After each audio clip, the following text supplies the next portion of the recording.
xibaar yu wér te wóor ca tàng-tàng ba abonnez-vous pour ngeen di mën di jot suñuy vidéo. jaajëfal nañu leen ci ànd beeg Buzz 221 HD ni ñu koy defee saa su ne rek di leen indil ay xibaar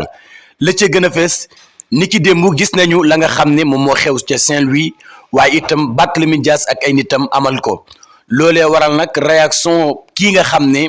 moom moo di Maître Ngagne Demba Touré nekk itam koo xam ne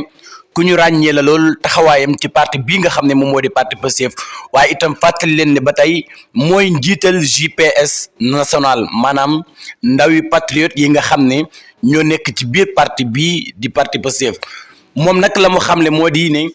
danañu teg bët ci ki nga xam ne moom moo di Barthélémy Dias waaye itam teg ko gët bu baax ndax lii nga xam ne jamono ji mi ngi koy def nekkul loo xam ne lu ñuy bàyyi la mu jàll ndax du doole la ñu ëpp wala sax xam-xam ba tax saa bu nekk muy jàkkaarloog ñi nga xam ne ñoom ñoo di suñuy ndaw di xeex ak ñoom kon nag moom Maître Ngagne Demba Touré la mu xamle daal ci dëgg-dëgg dootuñu nangu ki nga xam ne moom moo di Barthélémy Dias ak ay nervem di attaqué ñi nga xam ne ñoom ñoo di ndawi Pastef yi li ñu bëgg kay mooy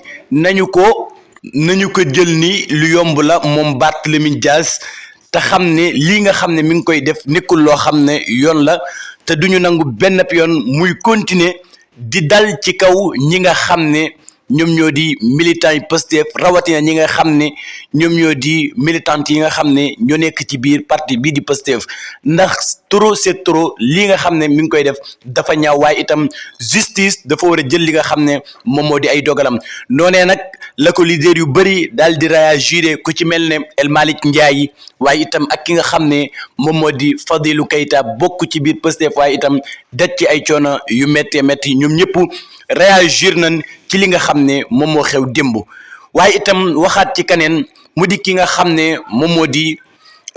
Alioune Tine njiital Africa Jomson moom nag daal dinay addu ci mbir mi waaye itam wax ni kii nga xam ne moom moo di ministre de l'intérieur communiqué bii rek nga xam ne def na ko wax ci li nga xam ne moom moo xew nee na loolee doyut kii nga xam ne moom moo di ministre de l'intérieur dafa war a génn wax rek li nga xam ne nag moom moo di askan wi waaye itam dalal li nga xam ne moom moo di ëtt politique gi ba ñu yegsi ci li nga xam ne moom moo di 17 novembre bu ko defee sénégalais yi mën a voté ci jàmm waaye daal lay dëgg moom dañoo war a xam ne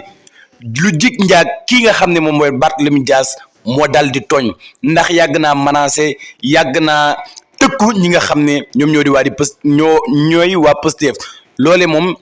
nekk na loo xam ne ku ko xool da nga ko gis ci internet bi moom Barthélémy Dias muy tëkku li nga xam ne moom moo di Pastef rawatina ñi nga xam ne ñoom ñoo di ay ndawam